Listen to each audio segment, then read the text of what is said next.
Suzy Wrong, Joy Drive's film, TV and theatre reviewer. It is Tuesday, which means I am joined by the wonderful Suzy Wrong. Hello, welcome back. Thank you. Hey, I was listening into your great interview with Mark Pritchard at Malthouse Theatre, and I just want to tell all your listeners that I'm not kidding when I'm telling you 7 Methods of Killing Kylie Jenner is a life-changing bit of theatre, and I urge everyone to go and buy a ticket and see that show. I am so keen to see it. It definitely sounds incredible. So I'll do it. I'm getting the ticket. Suzy, you've convinced me. and then I'll talk to you about that. Yes, perfect. That would be great. What are we talking about this week? Yeah. It was 2 years ago when the world went into lockdown for the first time, and a large number of us tuned into the Netflix docuseries Tiger King about Joe Exotic and his shonky business dealings involving tiger cubs and other wildlife. Today we're talking about Joe vs. Carole, now streaming on Stan, the dramatized version of that same story with a slightly increased focus on his arch nemesis Carole Baskin, who prides herself of being a rescuer of big cats from the likes of Joe and other unscrupulous exploitative forces. There is unfortunately very little that fans of the saga and of the Netflix documentary don't already know. So I found Joe vs. Carole to be nothing more than a rehash of details that I'm already very familiar with. As a result, the story is no longer as captivating as it had been the first time.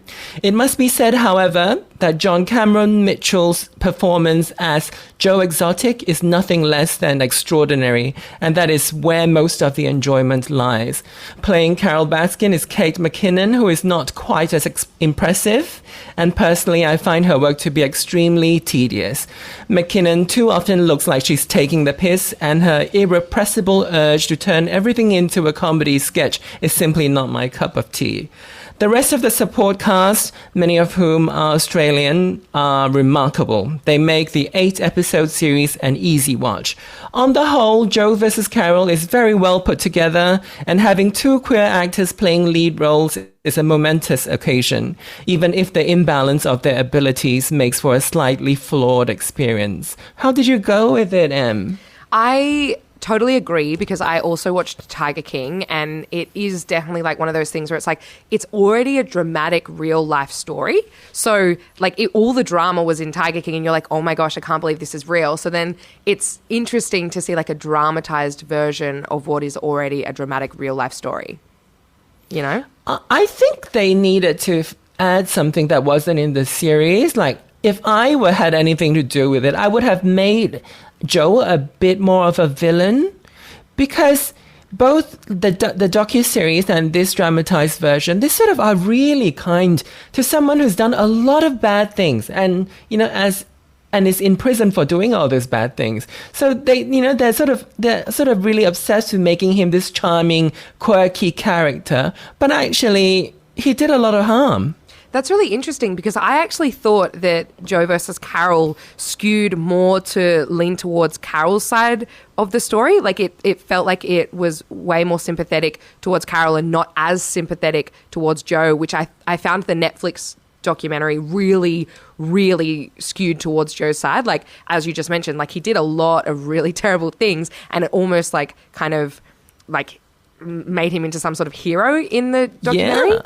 At least in Joe versus Carole, we get a sense that, there are all these accusations that are really just empty accusations. There are no proof to anything at all. So it was good that it gave that side, that perspective of Carole, unlike Tiger King, where, they kind of created a lot of drama around her very likely having killed her husband, but actually there is no evidence whatsoever. And then for the last 2 years, it feels like 20 million people are, so determined to have her crucified. Yeah, absolutely. I did like the backstories and the flashbacks. I found that they were really insightful, and they kind of like did a good job of humanizing both of the characters in this series.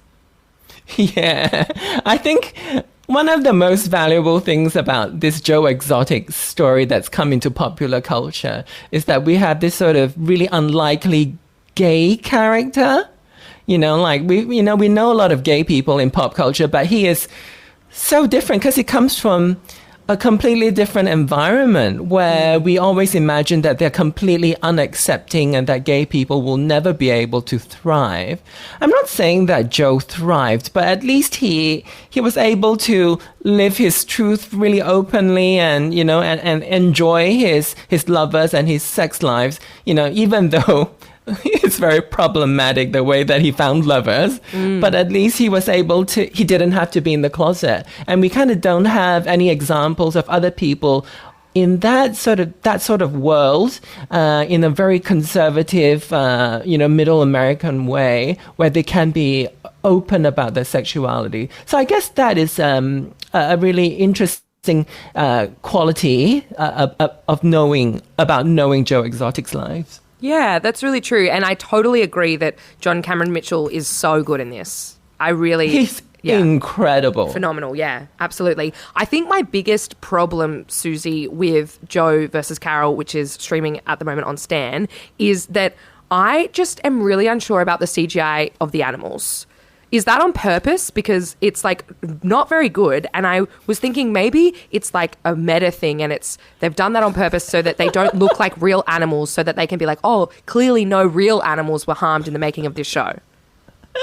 Well, I think it's really good that we know that no animals were involved. That's a really big tick. But I don't know if they were able to make it more realistic. I think they probably did intend for it to look realistic, but we don't know. We can only guess. But it is good. It's good that they didn't sort of, preach one thing and do another. It was good that they didn't use any animals at all. Yeah, that's why I thought that maybe the level of CGI was actually on purpose, so that we were like, oh, that definitely cannot be confused with a real animal.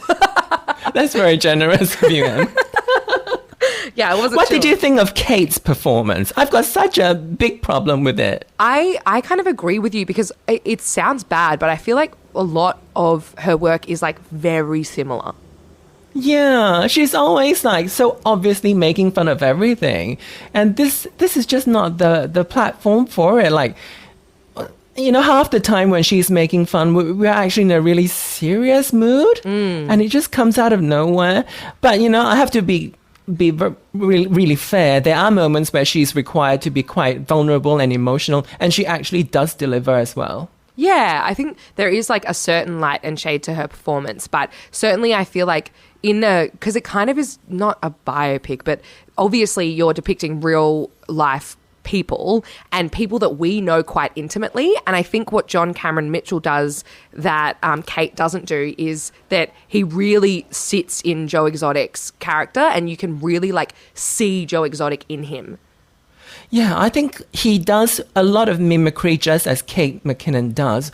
But more than that, he finds a lot of really, really tiny but very, very genuine things for you to be able to look into this person's inner being. Like you can really feel how this person operates and where his beliefs lie and where his passions lie. I think that's a really valuable performance, and it all feels so truthful. But Kate was just relying on telling. You know, there was a lot of declarative, demonstrative performance. I mean, like, you know, she did well in telling you what they were trying to say about the character Carole, but you kind of always saw it as a performance. Yeah. I guess like my overall thoughts would be like, if you are looking for something to watch and you've like exhausted all of the things that you really want to watch, you could watch this. You will never get exhaustive coverage of everything on all the platforms. But yeah, this was a bit of a disappointment, I guess, because we are still also hyped up on the Joe Exotic story, and you kind of want to have a different perspective. You know, at the end of it, I thought if they had gone in and made a real villain of him, which is not unfair. Like we said, he's done a lot of bad things, and not be so forgiving of him just because he's a little bit naive and charming. As it stands, it feels too similar to Tiger King, which, you know, everyone's seen already. Do you think that, because obviously this isn't a documentary, and at the beginning of the show it says, you know, it's based on real events, but obviously there will be elements that they've created themselves. Like they could have really pushed it further. I think that would make it like more interesting, because right now it really is just like a rehashing of what we already know. Yeah, it's too close to the last documentary, which was, which feels like a short time ago, and and Netflix had done so many sort of expansions on that as well. So yeah, so in that way, I think even though it was well created, everything felt really polished and tight. Viewers would feel like, oh, this is all information that we know, and none of the tension that you're trying to provide to me is really working. Yeah, absolutely. Suzy, in contrast, I have some very good news. Yeah. Warren will be back next week. Ooh, I've got something that he'll love, I think. Okay, what are we watching? It's taken 2 years for it to come to Australia, but the fantastic reality series We're Here is finally available on Binge. 3 superstars from the RuPaul's Drag Race franchise have branched out on their own, traveling through conservative towns of America, staging drag shows with and for the locals. Amazing. That sounds fantastic. I can't wait to watch that. It's going to be a lot of fun. We will speak to you next week. Suzy and Warren will be here as well. Thank you, see you next Tuesday. That's Suzy Rong, Joy Drive's theatre, film and TV reviewer.